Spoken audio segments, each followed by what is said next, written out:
Hey, everybody. Welcome back to the Dawn of Drones podcast. I'm Dawn Zoldi, your host, and we are in February. In fact, today is February 2nd. It's Groundhog's Day. I have no idea what Puxatawny Phil decided, but I can tell you in Colorado, it's snowing hard here. And, we are in a new month, and we are talking this month about the topic of dual use technologies.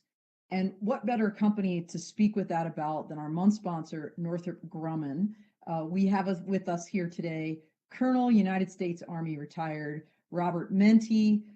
He is a leader in Northrop's Armaments Systems Division. And we are going to talk with Rob again. For those that have been following this podcast, you may have recall that Rob was on this podcast back in November during Innovation Month, sponsored by Iris Automation. He shared the stage and the spotlight at that time with Brigadier General retired United States Air Force Andy Armacost. He was the former dean at the Air Force Academy and is now the current president at the University of North Dakota. We had such a great time live in North Dakota from the UAS Summit and Expo. And that's where I really connected with Rob. So Rob, so great to have you back. Thank you, Dawn. And as always, an honor and pleasure to speak with you and your community. Well, look, a lot has happened since November in the world. And I want to really start there. And before I do, I do want to remind everybody this is a live stream. So please jump in with your questions, tell us where you're from, give us positive encouragement. We love all of that. But let's talk about what's happening in the world because we're gonna focus on your counter UAS and some related technologies here today, Rob. And when you think about just even the last several weeks, things are heating up across the globe. We've seen some buildup at the Ukrainian-Russian border, which is a little bit frightening. We've seen recreational drones getting shut down in the United Arab Emirates because of a Houthi attack, an Iranian-backed Houthi attack using commercial off-the-shelf small UAS. And those are just two significant things in the past several weeks, just off the top. So let's start, Rob, with what you're seeing, and maybe go back a little bit. We covered some of this in Clubhouse, but this is not this idea of small UAS threat is really nothing new. And so if you can kind of walk us through that a little bit, why we're even talking about this topic. Well, thanks, Don, and you're summarized everything quite well. But what we're really saying, and it's been going on for, as you said, for quite a long time, and especially really since 2014 during the first Russian incursion into eastern Ukraine, and then continuing on, especially with Nagorno-Karabakh in 2020. And then obviously incursions are happening in the Middle East almost every day now. And what we're saying is it is unmanned systems in many different domains and at many different sizes.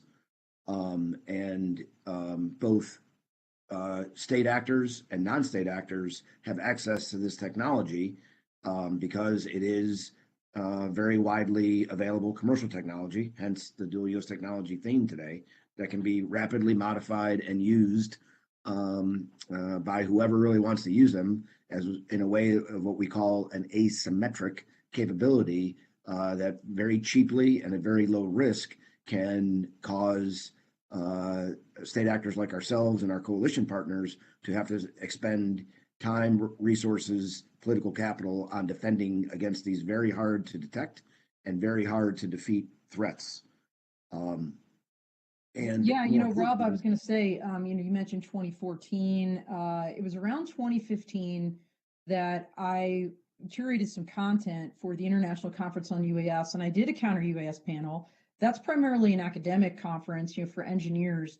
But I had Major General retired Fred Rogero, former Air Force Chief of Safety on that panel, talking about counter UAS. And he used a phrase that now I hear very widely used, not attributed to him, but it was the first time I ever heard it. This idea of the democratization of aviation. And, you hear this because what used to be really reserved, as you say, Rob, to nation states to have air forces is now something so easily attainable by not only state actors, right, that maybe don't have the kind of capital that that the United States and its coalition partners have, but non-state actors, and we're talking about terrorists, we're talking about criminal networks, and things of that nature. So very significant development there. And you mentioned the war basically that recently occurred with the Armenians and Azerbaijanis, where drones and unmanned systems played such a significant role. We covered that in Clubhouse. And by the way, everybody, again, if you're not on Clubhouse, if you're not jumping into our Drone Law Connections room, I highly recommend you do that. And those audio discussions are available for playback as well. But let's kind of give a real quick synopsis of what that war was, why it's so significant, and what you believe it kind of forecasts for the future, if you will. Yeah, exactly. And thank you, Don, for that segue, because it's quite important to look at that and then segue into something that was in the press today about what Russia has done with some export of their technology. So the Nagorno-Karabakh conflict in 2020 is really a key case study in how what we refer to as the hybrid war type of operation will become the new normal, and we fully expect that many of the techniques that were used there will be, God forbid it hopefully doesn't happen, but if Russia does push farther west in Ukraine, that we'll see many of these same things. This is a heavy reliance on an integrated capability of asymmetric capabilities in the cyber domain, as well as in the unmanned platform domain, as well as heavy use of electronic warfare for jamming and comms interdiction, as well as, interestingly enough, I know it's a little bit off topic here, but also a very closely intertwined use of social media and other types of influence capabilities to leverage how people are using these integrated things in a way that you don't need tanks and artillery and aircraft the way that we've seen over the last 100 years or so.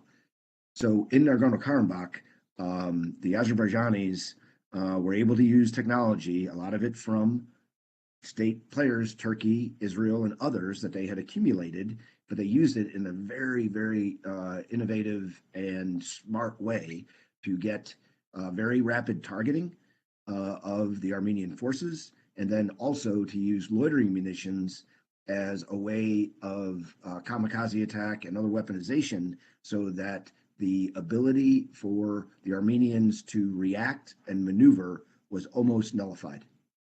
Wow. And it also set conditions for the eventual takeover by a very, very small amount of conventional and special operations forces in a key town that holds the key pass there in this area that has been the territorial dispute between Armenia and Azerbaijan for several decades. So really, really powerful. And what's concerning is when one looks at that, many of the Western forces that have not had to face this type of threat, I can say, for at least for the U.S., we did not face this type of complex threat in Iraq and Afghanistan over the last 20 plus years. So we do not have resident capabilities to deal with that at this time. I mean, a lot of things are happening quickly to nullify that. But as I said, when you look at the ability of these types of weapons to rapidly strike and then isolate maneuver forces, it really does present a very, very significant challenge for anyone, really. Yeah. Well, the same types Rob, I mean, what you're talking about is multi-domain operations, Yep. kind of networked across the unmanned and autonomous world. I will go out on a limb and say I feel like we've seen the small drone threat for a long time, including in Iraq and Afghanistan, and also I would say the integration of social media to leverage public opinion, win hearts and minds, and things of that mislead. Quite frankly, the enemy was really good at dragging bodies out, that they had on standby, if you will, and saying, "Oh, look at the horrible drone strike. The Americans just killed all of these people." So I think that's been going on for a while. But so we know that drones have been used for intelligence, surveillance, and reconnaissance (ISR). They've been used for targeted assassinations, real and attempted, actual successful and attempted. Uh, you know, to destroy critical infrastructure, like what we just saw, not only in the UAE, but I think just a little bit before that in Saudi Arabia at the airport there. So this is something that has been that at least that aspect of it has been going on. So if I recall correctly, Rob, you were talking about the inspiration for your team because when people look at the division you're in, the armament system division, they're probably thinking, well, hold on a minute, why is counter UAS residing with them? And I think you shared before that you all have this Bushmaster, product line of munitions. And as you were looking at these various threats, your team started thinking, how do we detect? How do we track? How do we identify before then we can mitigate these threats on the battlefield? So can you walk us a little bit through kind of that process and that inspiration for your team? Sure. Probably about 5 years ago now, we were doing an assessment. Our part of Northrop Grumman here in Minneapolis in armament systems, in our portfolio of capabilities are the Bushmaster family of medium caliber cannons. These cannons are found on multiple platforms in the U.S. inventory, like AH-64 Apache helicopters, M2 Bradley fighting vehicles, the Stryker fighting vehicle, as well as on several Air Force and Navy platforms. And additionally, we've got cannons in about 66 countries around the world. So they are a very prolific, very reliable chain gun type design that has been around for several decades, but is extremely reliable and is a very accurate weapon system. We also make much of the medium caliber and large caliber ammunition for the Department of Defense as well as for our global customers. And we had invested very heavily in what we refer to as advanced ammunition, which is really proximity fused ammunition and airburst ammunition, and also guided ammunition, which is moving along very well and will be available here in the very near future, working with our partners in the Department of Defense. But really, in the near term, the proximity fused ammunition was really the game changer for us because proximity fused ammo has been around for a very long time, since World War II, but not in a bullet that is 30 millimeters in diameter by about 113 millimeters long. So very, very small round, very, very high G load when firing. So getting all those electronics to survive gun launch at those things was quite a feat. So we leveraged the mating our advanced ammunition, proximity fused ammo, with the Bushmaster cannon system to be able to go after these unmanned systems in multiple domains, primarily in the air domain, against small Class 1 and Class 2 UASs that are within the maximum effective range of the cannon system for engagement.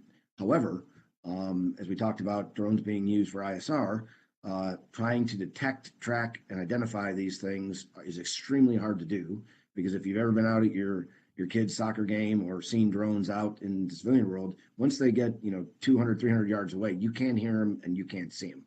Yeah, very difficult. We're going to walk through all this, by the way, Rob, and everybody out there. There's a couple things I want to do. Number one, I do want to just remind everybody that we're going to get to the commercial application of this. We're talking about the initial inspiration for this technology at Northrop, and obviously being on the battlefield, but how then it will translate to the commercial and civilian Sure. sector, including domestically. The other thing I Sure. want to do super quick, Rob, there people are blowing up the chat, and I just want to like do a real quick, rundown of some shout outs here. We've got Don Pearson, who I knew from my days in the Pentagon, with the National Guard, and was the RPA manager and working for General Atomics, coming at us live from Ali Al Salem in Kuwait. So we've got someone in Kuwait dialed in. Really? We've got someone in Cape Town, South Africa, Marshall Nelson, giving us a shout out. Marshall seems to be with the youth media movement. So great to have you from South Africa. And then we've got someone from the UK, or mentioning the UK here. Before you go, as a regular and talking about son that's in the Air Force in Lincolnshire, England for the past 10 years, and how they're using drones as part of the Air Force platform there. So anyway, great stuff, everybody. Thanks so much for joining us and for chiming in. Keep it coming, especially if you have questions. I've got another one here about cyber and privacy and infrastructure. We'll get to that one later. Justin Daniels, give us one. What I want to do is talk about Rob's system first, and the fact that you created it to marry up, to track, to identify, detect, identify, track these drone threats. Yep. And how does it do that? Because you think about, everybody talks about artificial intelligence, machine learning. Obviously drones and counter UAS systems are cyber and networked systems. How does, and first of all, I'm remiss. We never said the name of this system. It's Thanks. MACE. It's an acronym. Can you tell us what that stands for? Sure, but I just would like to say first, to hear Ali Al Salim again, this is such a small community that we have. A place I know very well, been there many times, going back to 1998 during Operation Desert Thunder. So thank you for being there in the kingdom in Kuwait. So it's a small world. A lot better living Absolutely. conditions there than it was back in 98. But anyway, our MACE system is referred to as the Mobile Acquisition and Queuing Effector. We really designed it as a demonstrator of capability to do kind of what we call the front end of the engagement sequence: detection, tracking, and identification. And even though we are Northrop Grumman, we centered it on a operating system that is a Northrop Grumman owned operating system, but our components that are on this particular configuration were selected for a couple of reasons. One, to be at a price point that is a value driven price point, that kind of matches where the Canon system ranges are, with a little bit longer sensor detection, but also really centered on the availability of a three-dimensional radar that is usable in the ground, air, and littoral domains simultaneously at a realistic, well, I shouldn't say realistic, a reasonable price point compared to the high-end military grade radars. And we also designed it to make sure that we could use it with a lot of different customers. Back to your dual technology, we designed MACE as an open architecture modular system that can easily interchange components based on a very smart operating system that is enabled with autonomy and machine learning, but can be customized to meet specific customer needs.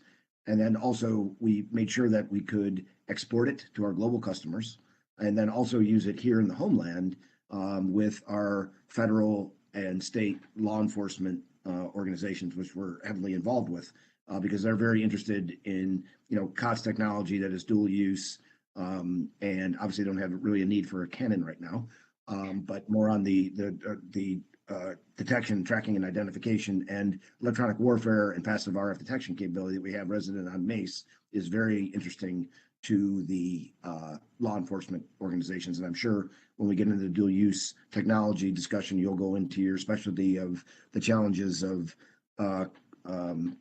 countering unmanned systems here in the homeland. Yeah, absolutely. So you said an acronym, and probably many people out there know what it is, but just to be clear, COTS or COTS is commercial off the shelf. So, Northrop designed this to be able to plug and play with COTS technologies purposefully, not only for ease on the battlefield, because frankly, the DoD purchases a lot of COTS type technologies, but also on the commercial side as well, getting back to that dual use theme. But let's talk about how the MACE system first is able to detect Sure. a drone threat, and how it can distinguish, if you will, between whether it's a bird or, as you said, I think during Clubhouse, a drone or Batman in the Right. sky You never know. that someone needs to be concerned about. That's right. That's right. You can Spider-Man maybe bouncing around too in the city. You never know. Maybe. So we use a multimodal sensor capability, and we can add in more if a customer desires. Again, our MACE demonstrator platform was completely funded internally by Northrop Grumman as a proof of concept and proof of principle, not as a end all be all qualified system that is fully capable to do the full span of operations that you need. However, on the system as it is today, we use two primary means of detection, and that is our 3D radar that is provided by SRC. We use a Griffin three-dimensional radar, and we also have a passive radio frequency detection capability that is running all the time as well. So we have an active and a passive way of acquiring these targets, and it can function, as I said, simultaneously air, ground, and in a littoral. And when I define littoral, currently the technology is set so if the MACE platform is sitting on the ground at a beach or at a port, it can look out over the water and be able to discern targets, which is a pretty complex capabilities, as we all know, with radars.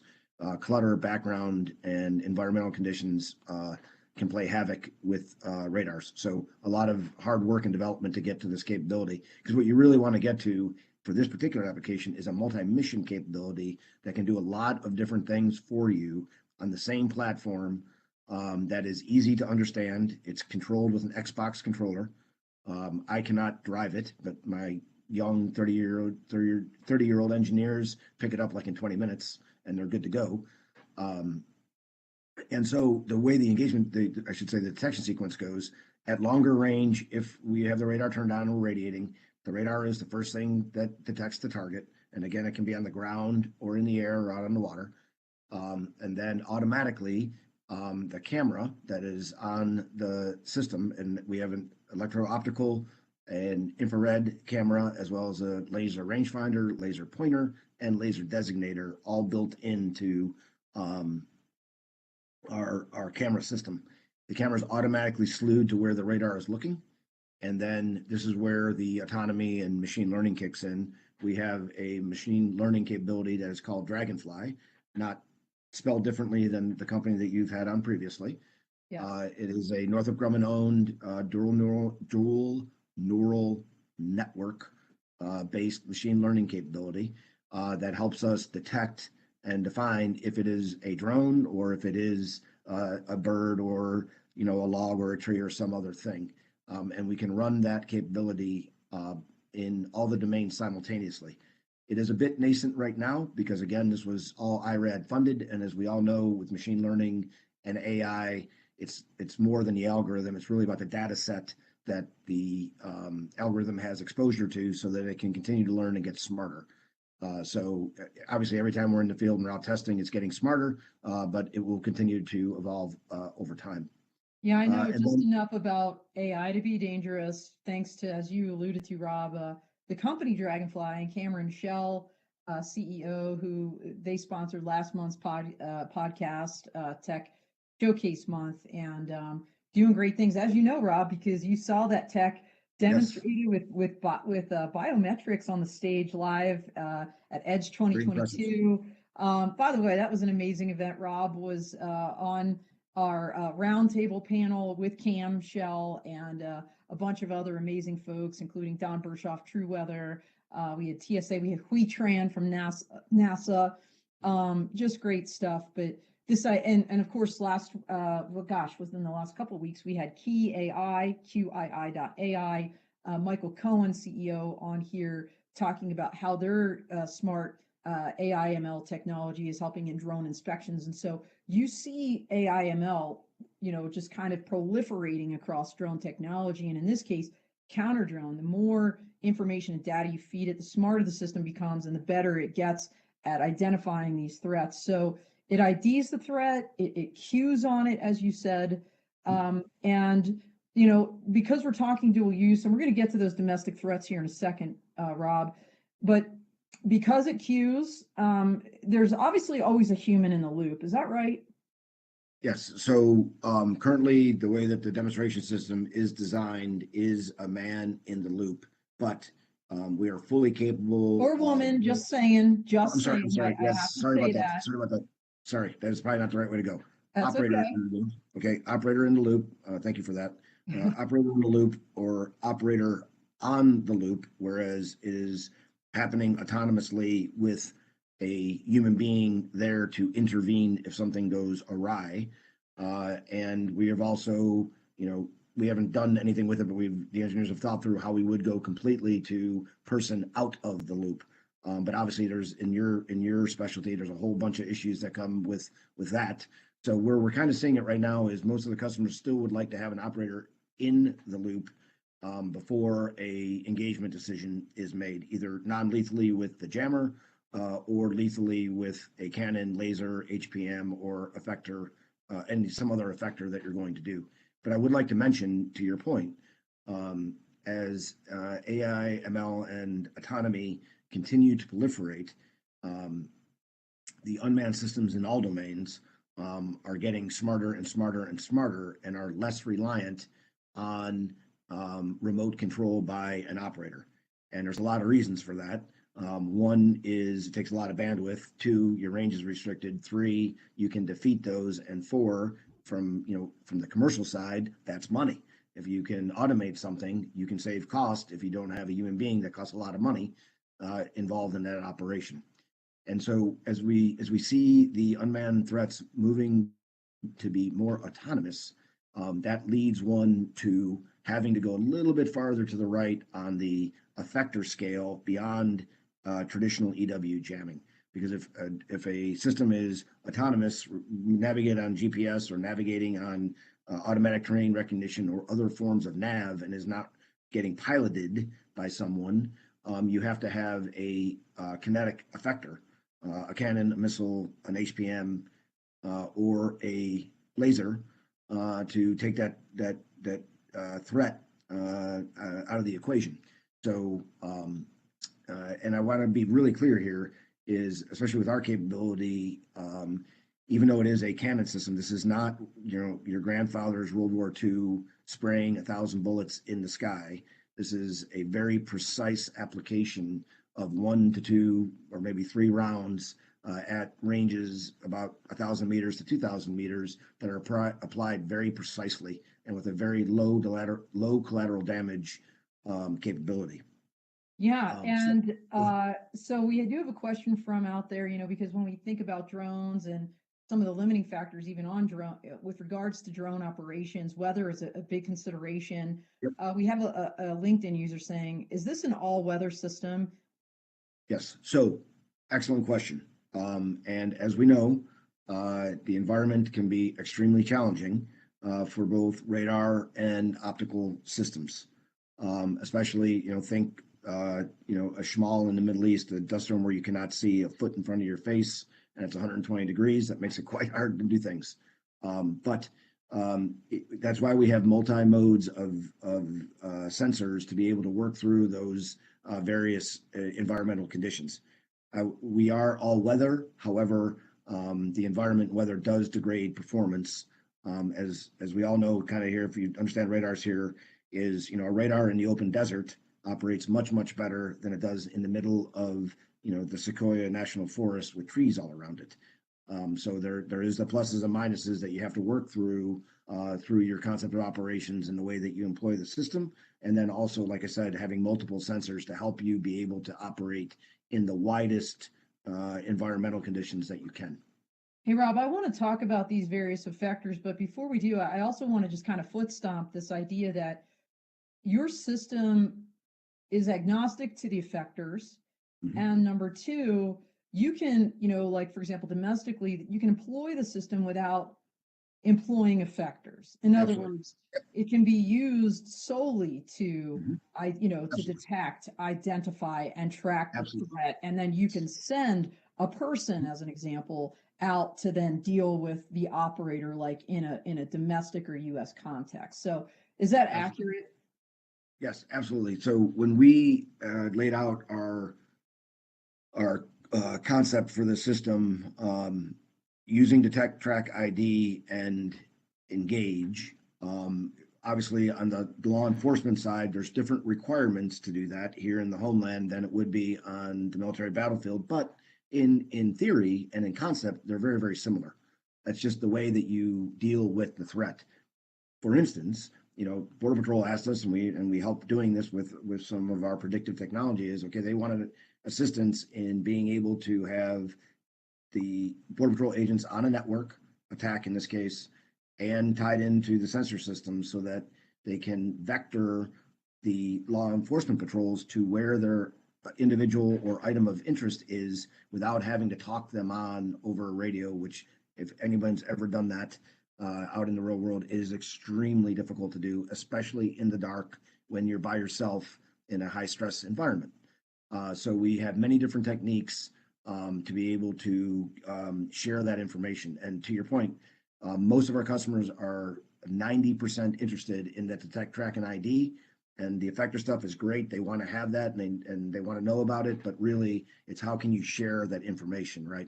It's all about the Internet of Things and how the battlefield Internet of Things and the law enforcement Internet of Things is growing so that you can share the information that you have through uh, ISR or targeting or any of those means, and then be able to do something about it or inform the decision maker early enough to have time to react to do something. And Well, just if I yeah, could I share was just one going to quick say, thing. yeah, go ahead. Okay, so just a fascinating thing for those that have never been down on the border in the southern United States, and I had not been down there until the last couple of years with the Border Patrol, and actually watching how they do business and see that the incredible effort that our U.S. Border Patrol and ICE and DHS and OSO and everybody does down there. It's just an incredible thing to watch, and God bless them, and thank God we have them every day out there because it's a very, very tough mission. Is um, the folks that are trying to ingress either with people cargo or with narcotics or other contraband are extremely well financed, extremely smart, very well trained, and extremely fast. They can be over the wall in seconds, and they know exactly where to go and exactly how to hide, and they have a full group of people here on our side of the border that do those things. So the speed of reaction that the law enforcement officials have has got to be very, very quick. And then we also learned, and sorry to go on this, but it's just fascinating. On the northern border, it is a whole different ball game coming from Canada because we have miles and miles and miles and miles of nothing there. There's no fence, there's no nothing, there's no people. You can just walk across, right?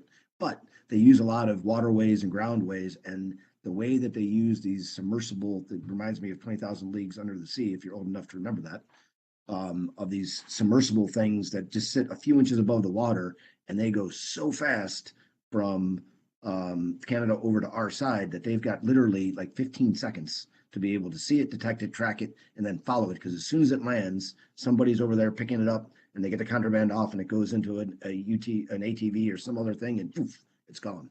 So, Yeah. speed of detection is a really, really important thing here. Well, it absolutely isn't, like you just talk north and south, but talk east and west, we're surrounded by water. So these littoral threats are no joke. I mean, that's why we have a Coast Guard, but our Coast Guard is small. They're small but mighty. And when you think about that, I mean, this is stuff that I teach in my Homeland Security class, Rob. So this is, you're playing my tune here, right up my alley. But I want to get back to weather just for a second because we did have a question. It's a legit question. When you talk about all weather and all these different environmental conditions, what about sub-freezing environments? This is So, Tim Rathman, a geologist, entrepreneur, and consultant. Sure. So again, our system as it is today is a internally funded capability, as a proof of concept and a demonstrator, by no means a qualified system in all environmental conditions, because obviously that's, as we understand, that's significant dollars for engineering and testing and other things that has to go into hardening the system to be able to handle that. As it is today, yes, with our aggressive series of demonstrations over the last couple of years with the demonstrator, we actually were in sub-freezing up in Montana. I'm sorry, in North Dakota, with the Department of Homeland Security doing a test. So we lived that dream. We did okay, but we learned a lot of things, and we put some fixes in there. But a lot of it is okay. We learned this problem, and so when we have a customer ready to finish the development, we will do A, B, C, and D for testing, hardening, and component characterization to be able to handle those temperatures. And on the flip side, interestingly, within about 5 months of that event, we were in Saudi Arabia with a coalition customer demonstration, and we were operating in 125-degree heat with ambient solar load on the system that was off the charts. We had some challenges there, to say the least, but we learned from that one as well. And so we felt well informed that we can handle those extremes in characterization, but obviously we need someone to work with to finish that development. Well, All very, very difficult things to do. yeah, absolutely. And, I think we've transitioned to the homeland, which is good because we are actually getting short on our time, which is insane. Time goes so fast when I speak with you, Rob, about this. We could talk all day long. We mentioned this kind of semi-submersible threat. We've got folks, obviously, carrying drugs across the border. They're using drones for this. They're dropping drones as contraband into prisons. Obviously drone threat potentially to critical infrastructure. We've seen it, as I mentioned, in Saudi Arabia. Not too hard to imagine in the homeland. In fact, my big CNN debut was about the issue in Pennsylvania where they found a drone, strung up with copper wires. Looked like it was trying to monkey with that's a technical term, monkey with an electrical substation there, maybe take out the power grid in that local area. You and the list goes on, the list of horribles could go on. I don't know that we need to go there. I think there's a lot of people that have talked about it, written about it. The reality is we need to detect, we need to identify, we need to track, and then obviously we need to mitigate. And I think in the homeland, as opposed to on the battlefield, this is definitely the bigger challenge. You mentioned, Rob, that you're currently working primarily with federal clients, law enforcement. Just to be clear out there are only a very small handful of federal agencies that actually have the authority to mitigate drone threats in the homeland, and there are legal constraints on this. And I think this is something, Rob, you and I have talked about this a lot. It's something that needs to change, and I know there's concern even within the law enforcement community. I've heard actually folks in that community say, "Oh, we don't want every kind of Tom, Dick, and Harry on the street to have the authority to kind of take out a drone." And I know the drone service provider community has great concerns about that as well. I don't disagree with that, but having worked in the Air Force on DoD's drone policy for domestic use, the one General Mattis at the time, SecDef Mattis, signed out in 2018, and the one before that, there's a way to do this, right, with the right level approval authorities. In other words, if you elevate approval authorities before you can take that thing out, but in a way that it's still network timely, you're not missing out opportunities and large crowds of people are getting taken out because so-and-so didn't answer their phone. I think there's just a way to do this. And I know that's one of the biggest limiting factors you all have, especially in the critical infrastructure arena. Absolutely.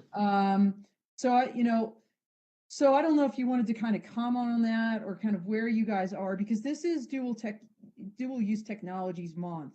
And Sure. Your MACE system is one of those systems I think would be super effective in the homeland, not just on the border, but for critical infrastructure, for local law enforcement. So I don't know if you want to just comment on that in the last couple of minutes that we have. Sure.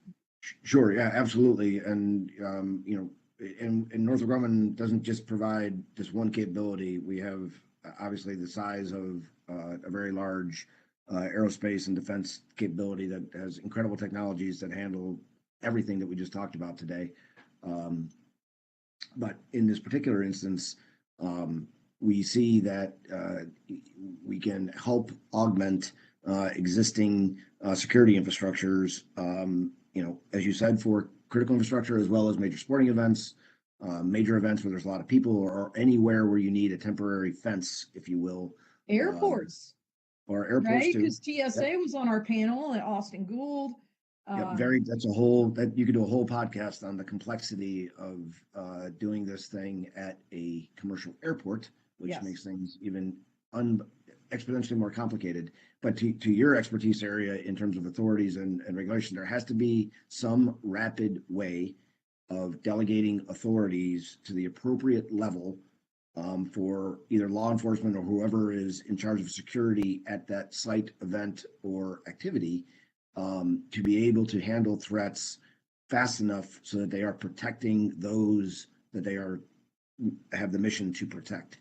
Yeah. What would be not helpful is if these authorities are held up and one could see a threat coming either on the ground, in the air, or whatever. I mean, as we always say here, anywhere with a fence needs to have, multi-domain capability now, because it's not just a ground threat that's going to try to come into your area. It's going to be coming from the air or even from underneath the ground with other techniques.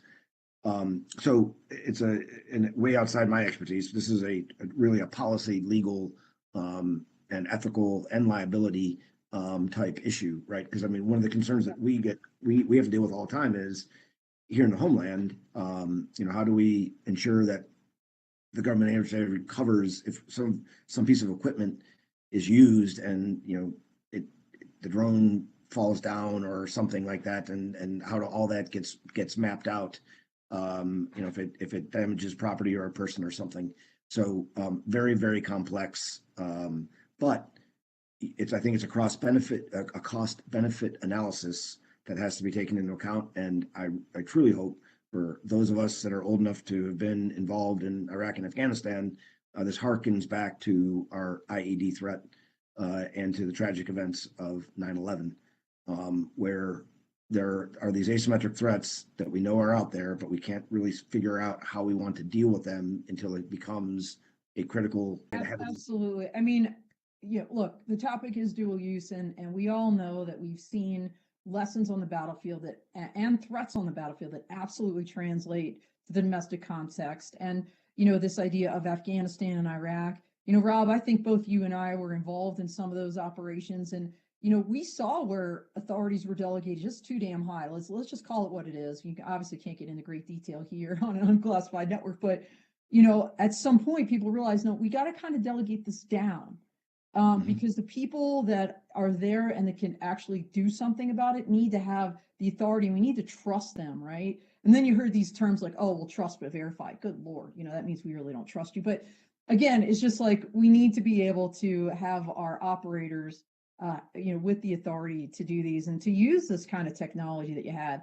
We are about like 2 minutes out, Rob. I got a couple announcements I want to make before we do, but I want to give you this opportunity for your final 30-second elevator speech. And absolutely, please tell people how they can get in touch with you and learn more about the MACE system and the things you're doing at Northrop Grumman.